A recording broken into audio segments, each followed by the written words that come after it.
social media and recruiting, how to make it work for you. This is the Recruit Me Athletic Scholarship Podcast, episode number 186. Welcome to the world's longest running podcast on recruiting and athletic scholarships. I'm John Fiedler. As an athletic scholarship coach and recruiting author, I want to help you as a family succeed in the recruiting world and get a scholarship for your student athlete. I'm the dad of 2 scholarship athletes myself and also the CEO of Recruit Me. And our sponsor of this episode is the Athletic Scholarship 24-month recruiting planner and journal, your all-in-one resource for a successful recruiting experience. We got this thing untracked at Amazon, and it's available right now. If you got Prime, like I do, you can have it in a couple days. Pretty excited about this. We're planning a special release party. I'll tell you more about that in a few minutes. Action produces traction. This weekly 15-minute podcast will help you get traction. It'll change your scholarship future. You can find every episode on your favorite podcast app or go to my website, recruitme.com, and get it there. So you're saying, John, you really hyped this planner and journal. What's going on here?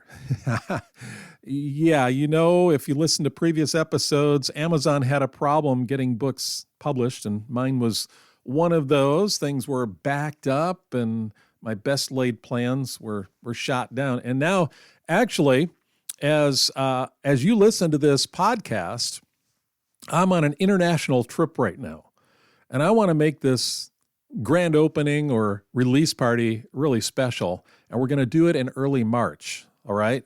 We're going to do it in early March. I'm going to give some things away. We're going to do Facebook Live.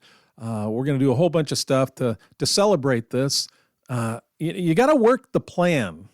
You got to work the plan, and that's what the planner and journal is all about. It's that in one place you can have your plans, set your goals, have important documents, record keeping, all of that is there, and tell you more about that. But that's the story on the planner and journal. I hyped it up, and then the launch fizzled. It's out there. You can get it. In fact, you can get it right now at a reduced price. So take a look. What we want to do here is continue our conversation from last week on social media and recruiting. I really hit it hard last week about how college coaches view social media, how they use it to find out more about you as a student athlete. Parents, if you're listening alone, make sure you get this episode and last episode to your son or daughter. Social media can be your best friend or your worst enemy. They can kill their recruiting experience using social media the wrong way. And in this episode, I want to build you up and encourage you how to use it the right way. Last episode is kind of a downer because I feel like I left you scared. You want to close down all your social media accounts. No, I just wanted you to close a few down and go with one. That was my challenge to you last week. What is the one social media, maybe 2 accounts you want to keep alive? That's because if coaches are looking, and they really are, if they're scouring the internet, and they really are, do some programs have entire teams looking at social media of their recruits? Yes, they do. Don't you want to present yourself in the best light on social media? How in the world can you do that when you've got 5 or 6 different social media accounts open? It's really hard. You're not playing with social media right now. Social media is part of you as a recruit. Let's do it right. And I left you with your decision on which accounts you will close down while you're going through this recruiting process. I don't want you to just be a social media person. I want you to be a student athlete. And that's so you got to do it. You got to make those hard choices. And in this episode, let's talk about how you can use social media.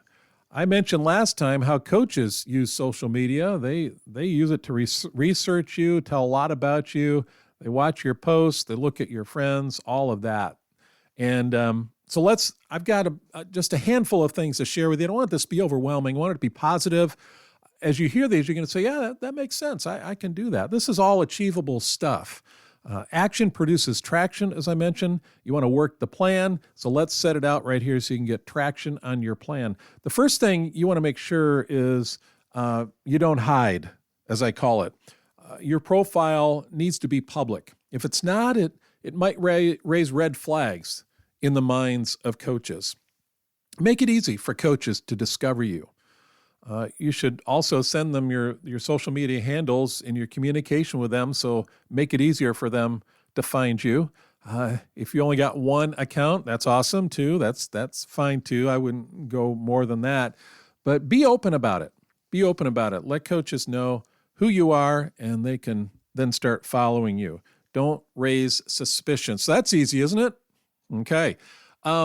Here's one that you want to do. You can follow and like the programs on your list, the schools that you're interested in. You know, the 40 or 50 that I encourage you to make a list of, those schools you're interested in.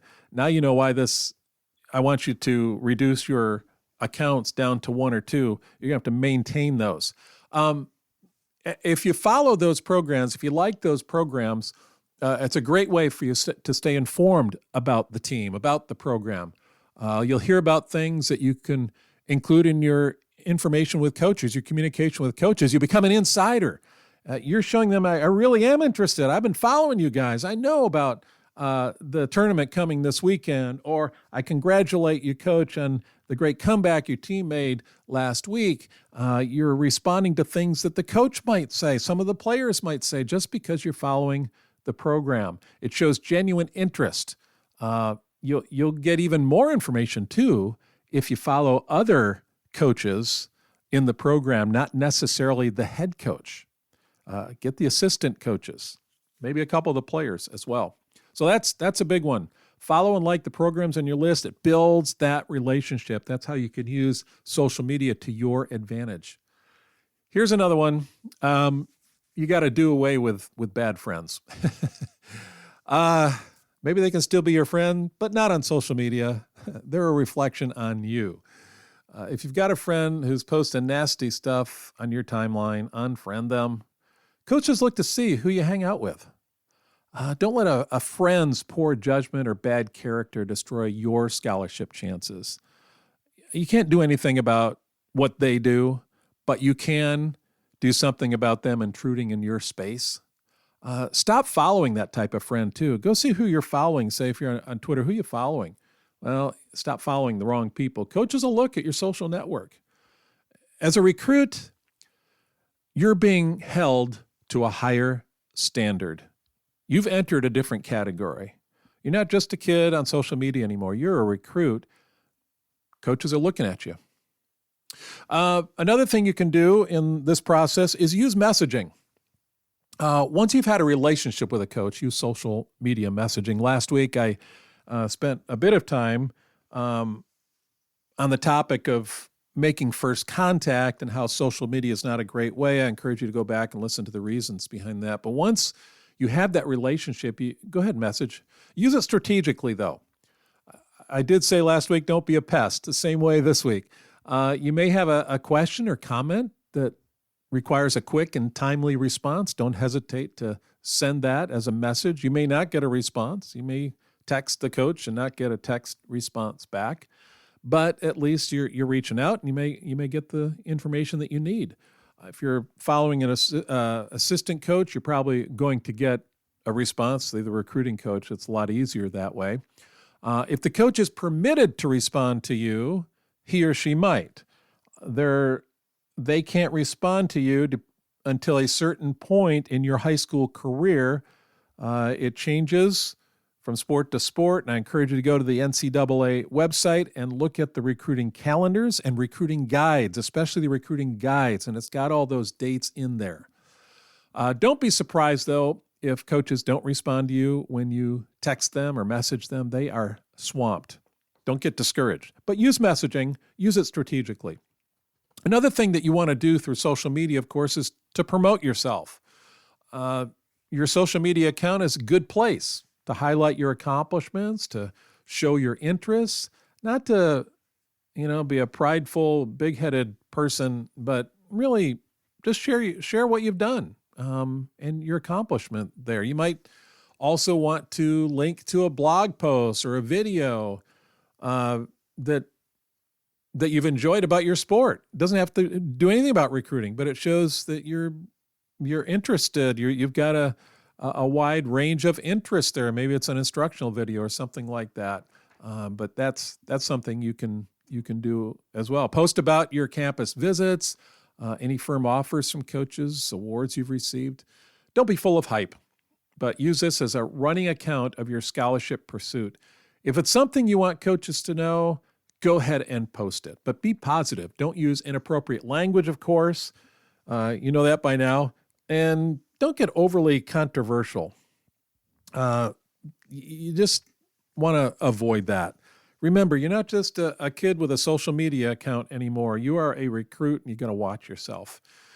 So those are some things that you can do. I've got one more, but just to review what we've talked about, you don't want to hide. You want to follow and like the programs that you're interested in. Do away with bad friends. Use messaging. Promote yourself. And then this final point, I did go into this last week, but I want to close with this because it's very important, is that you want to monitor your accounts. You can't control what other people might post on your Facebook timeline, but you can delete the posts, get them out of there. That's why it's important to monitor your accounts. Social media, it's a lot of work for the recruited athlete. You're in a different category when you enter the recruiting world. I've said that. I say it again. Keep that in mind. It's a whole new perspective. You may not have thought about it. Listen to last week's episode. I quote 3 coaches who said some pretty serious things about social media and how it affects your chances for an athletic scholarship. People are watching. People are watching. And as you monitor your accounts, I make the same appeal to you this week as I did last week. Consider which ones you're going to delete, put on hold, so you can work on one account and present yourself in one account, maybe 2, in the best way possible on social media. This is a project you're going to have to work on. 5 years ago, it didn't really matter, but now it really does. So you have to spend a lot of time monitoring your accounts, keeping it clean, posting the kinds of things that are going to help you out. Having too many accounts to monitor is foolish. It's a waste of time, and it's going to take away from the things that you need to do, and that's being a student athlete. Well, hopefully this 2-part series was helpful for you on social media and recruiting. And that's it for this week. And I'll join you again next week as we delve into another critical topic. But this week, really make those decisions on what you're going to do about your social media accounts. Follow the tips that I've given here. Hey, I want to remind you, too, to leave me a review, if you would, about the Athletic Scholarship Podcast. It's very easy to do, and I sure would appreciate that. Thanks to those who have. And go ahead and download my freebie that's on my website. Didn't mention that earlier. The free Recruiting Power Pack. That will help you out. All right, that's it for this week. Talk to you next week.